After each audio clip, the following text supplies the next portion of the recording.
So you're thinking about finally getting fit, huh? Yeah. But where do you even begin? Right. Like, with all the info out there, it can feel pretty overwhelming, right? It really can. Like, how do you know what to eat or what exercises really work or even, like, how to get started in the first place? Yeah. You're not alone in feeling that way. A Yeah. lot of people get stuck at that starting line.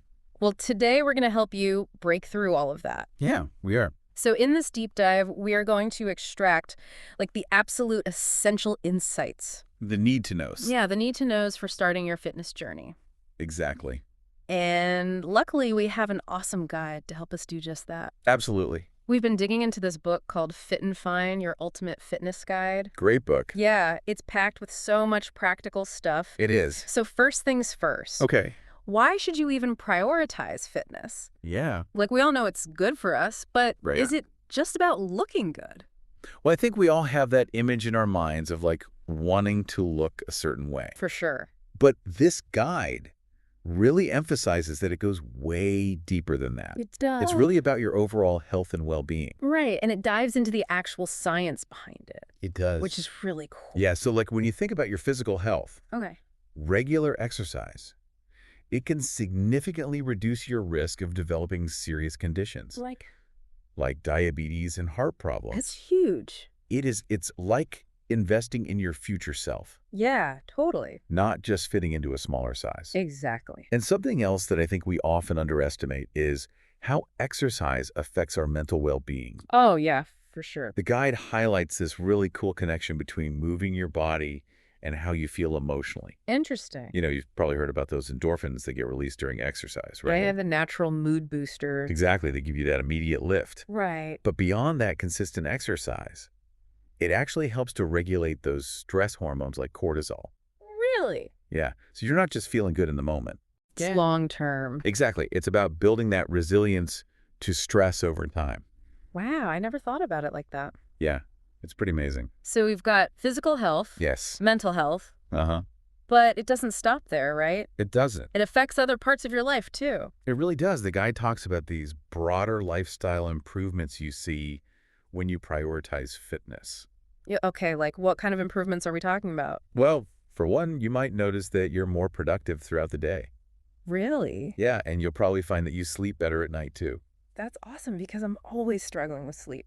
And generally speaking, your overall mood will likely improve. Makes sense. It's like when you feel good physically, it creates this positive ripple effect across your whole life. So fitness is more than just like a hobby then. The guide actually says it's a necessity. Wow, I love that. Yeah, it's powerful stuff. So if you're ready to start this fitness journey, Yes. there's a lot of info out there and some of it can be pretty misleading. Oh, absolutely. There are so many myths and misconceptions floating around. So what are some of the most common fitness myths that the guide debunks? One big one is the idea that more time in the gym automatically equals faster results. Oh my gosh, I've heard that one so many times. It's like the whole push through the pain every single day kind of mentality. Ugh, the no pain, no gain, Ugh. right? Exactly. But the guide emphasizes that rest and recovery are just as important as the workout itself. No, that's good to know. Yeah, pushing yourself too hard without adequate rest, it can backfire. How so? Well, you increase your risk of injuries, which will definitely slow you down. Yeah, that makes sense. So it's about training smarter, not just harder. Right, quality over quantity. Exactly. Okay, what's another common myth? This one I hear a lot, especially from women, Okay. is the feel that lifting weights will make them bulky. Oh yeah, that one's super common. And the guide tackles it head on.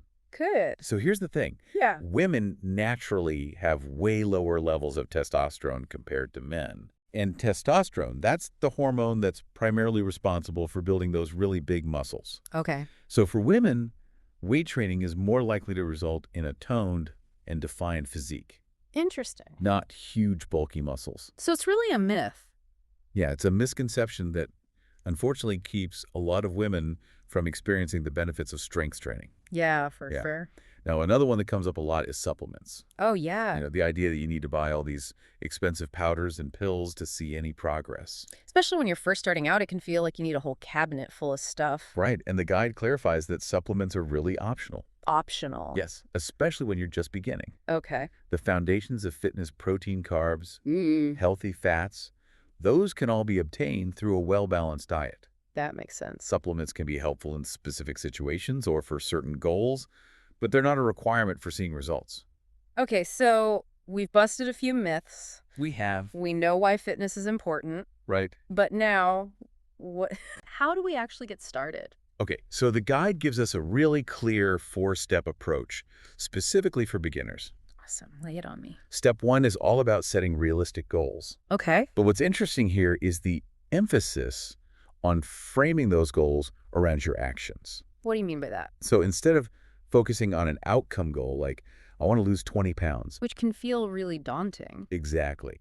And it's not something you have direct control over in this moment. Right. The guide suggests setting process-oriented goals. Okay. These are specific actions that you can control, like I'm going to walk for 30 minutes 3 times this week, Oh, I see. or I'm going to include a serving of vegetables with every dinner. So it's like focusing on the daily habits. Exactly. It's about what you could do today to move towards your overall goal. That's much more manageable. Right, and it puts the power in your hands. Okay, love that. What's step 2? This one's all about finding an activity you actually enjoy. Because who wants to do something they hate? Right, if the thought of going to the gym makes you cringe, then don't force yourself. Okay, so what are some alternatives? Well, the guide suggests exploring things like dancing, swimming, yoga, or even joining a recreational sports team. So many options. Yeah, the key is to find something that keeps you engaged and motivated. I like that it doesn't have to be all or nothing. Exactly. You don't have to become a gym rat overnight. Awesome. Okay, so realistic goals, fun activity. Uh-huh. What's next? Step 3 is all about nutrition. I knew it. And the guide emphasizes just how important your diet is. Yeah, It actually estimates that it contributes to around 80% of your results. 80%. Yeah, so what you eat really matters. So it's not just about exercise. It's a combination of both. Okay, so what are the key takeaways for nutrition? The guide recommends reducing your intake of highly processed foods Makes sense. and focusing on incorporating more lean protein sources and fiber-rich fruits and vegetables into your meals. Got it. Okay. And last but not least, step 4. Step 4 is all about tracking your progress. Okay, so how do we do that? The guide suggests a few different methods, like taking regular progress photos, Oh, yeah, those can be motivating. right, and recording your body measurements, or even keeping a simple fitness journal. Oh, yeah, like a food and exercise log. Exactly. And the guide highlights the importance of celebrating even those small wins along the way. I love that. It's so important to acknowledge your efforts and stay motivated. Okay, so we've got the 4 steps. Yes. But I'm sure if you're listening, you're thinking, okay, I'm ready to do this. Yeah. There might be some lingering questions. Absolutely. Does the guide address any of those common concerns that beginners have? Yes. It has a really helpful Q&A section. Perfect. One common question is, how can I work out effectively at home? That's a big one. It is, especially if you don't have a gym membership or if you just prefer to exercise in the comfort of your own space. Yeah, for sure. So what does the guide suggest for home workouts? Well, it points out that bodyweight exercises like push-ups, squats, and planks can be super effective. Oh, yeah, those are classics. And they don't require any equipment. Perfect. And it also mentions that resistance bands are a great option. Resistance bands. Yeah, they're affordable, versatile, and you can use them to add resistance and challenge to your workouts. That's a great tip. Another common question is, how do I stay motivated? That's the million-dollar question, right? It's easy to start with a burst of enthusiasm, Hmm? but how do you keep that momentum going? Yeah, how do we avoid falling off the wagon? Well, the guide has a couple of suggestions. Okay. One is to find a workout buddy. Oh, yeah, having someone to hold you accountable. Exactly. It can make a huge difference. And it can make it more fun, too. Absolutely. Another suggestion is to look for inspiring content, Like what? like motivational podcasts or videos, Mhm. things that keep your mindset positive and focused on your goals. Okay, I like that. But the guide also makes a really important distinction between motivation and discipline. Oh, that's interesting. Motivation, it comes and goes. It does. But discipline, sticking to your routine, even when you don't feel like it, that's what ultimately leads to long-term success. So it's about building those habits. Exactly. It's about showing up consistently, even when it's hard.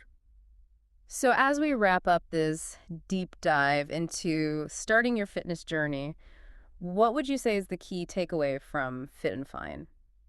The biggest takeaway for me is that it doesn't have to be overwhelming. It doesn't. No, it's about taking those small steps, Right. setting realistic expectations, focusing on building consistent habits, and finding what works for you. I love that it's about making it sustainable. Exactly. So for you, the listener, what resonated most from our conversation today? Yeah. What's one action you can commit to this week? Think about it.